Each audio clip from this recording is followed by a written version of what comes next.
de natalidade mundial tá diminuindo porque é tudo no cu da mãe.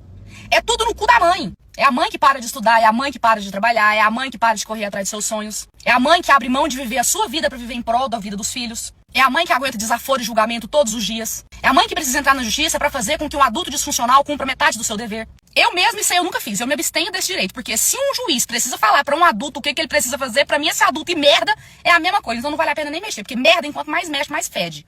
É absolutamente tudo no cu da mãe. É a mãe que limita o seu direito de viver, é a mãe que limita o seu direito de errar. Atenção, a maternidade tira de você o direito de errar. Porque caso você erre, não vai ser você que vai colher as consequências sozinha. Então você tem que pensar 1001 vezes antes de tomar um passo, antes de tomar uma decisão, porque isso vai respingar consequentemente nas suas crianças. Então, partindo do pressuposto de que são necessárias duas pessoas para formar uma vida, por que só uma se lasca? Por que só uma se fode? Porque é absolutamente tudo no cu da mãe.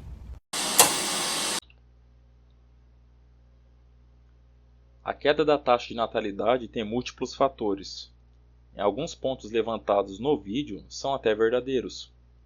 Por exemplo, quando a moça diz que a maternidade exige muito da mulher, isso é um fato. E eu acho que existe até uma visão muito romantizada sobre ter filhos em que as pessoas veem apenas a parte bonitinha e fofinha da coisa e esquece de ver a parte realista, das noites mal dormidas que você vai ter, da estabilidade financeira que você vai ter que ter, do controle emocional, do cansaço e algumas renúncias que você vai ter que fazer. E o que eu acho interessante é que as pessoas têm começado a pensar nisso, o que é bom. Antigamente você só botava fim no mundo aí sem parar para pensar. A maioria das pessoas, quer dizer, uma grande parte ainda faz isso hoje em dia, mas uma pequena parcela tem começado a pensar sobre isso, o que é excelente. Outro fator importante que eu acho que tem contribuído com a queda da taxa de natalidade é o que? É que a mulher hoje tem mais opções do que no passado, mais autonomia e mais possibilidades de escolha. É natural que muitas optem primeiro por buscar uma estabilidade profissional, até porque isso representa uma segurança. A mulher então ela quer focar na carreira, quer conseguir um trabalho que dê uma certa estabilidade para ela, até porque antigamente a mulher não tinha tanta alternativa quanto tem hoje. Mas eu acho que o principal fator que tem contribuído com que as pessoas não queiram ter filhos é o custo de vida no Brasil, que aumentou muito. Criar filho no Brasil ficou caro, e nos últimos anos esse custo aumentou bastante.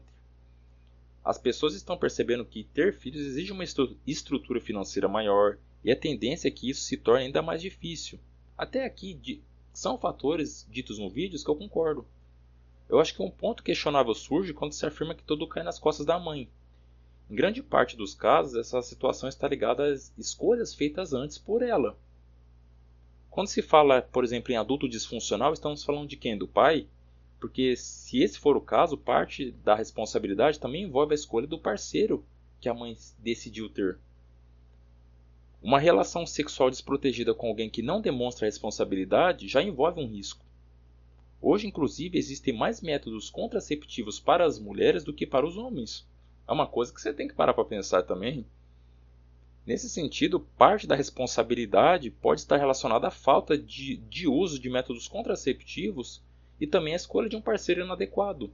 São escolhas e consequências. Por que existe tanto abandono paterno e tantas mães solos hoje em dia?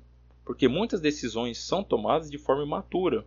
E quem sofre mais com isso não é o homem ou a mulher, mas sim a criança, que vai crescer em um ambiente familiar disfuncional. Sem o pai presente, ou às vezes a mãe não queria ter o filho, e tudo mais. Como a própria mulher no vídeo afirma, são necessárias duas pessoas para gerar uma vida. Então surge uma pergunta que eu faço: por que em muitos casos, pelo menos uma dessas pessoas não tomou os devidos cuidados para evitar uma gravidez indesejada? É uma pergunta que eu faço. Sabe, eu acho também que relacionamentos exigem um certo diálogo. Antes de namorar e até mesmo em relações casuais, é importante você conhecer minimamente a outra pessoa com quem você vai ficar, ou sei lá, querer construir alguma coisa séria. Entender se os objetivos estão alinhados e se existe uma responsabilidade envolvida. Ambos querem a mesma coisa? Ambos estão dispostos a isso? A falta de planejamentos para se ter filhos em muitos relacionamentos tem sido uma das causas de diversos términos e divórcios. Muitas pessoas entram em relações sem um objetivo claro, apenas para suprir uma carência emocional. E se a mulher deseja ter filhos e focar na carreira, ela precisa estar disposta a lidar com as consequências dessa escolha de forma adulta. Da mesma forma, se o homem decide casar e ter filhos, ele também precisa assumir as responsabilidades que isso envolve, principalmente quando ambos adultos, essas duas pessoas, decidiram ter uma relação íntima sem se precaver. Então a responsabilidade nesse caso é compartilhada.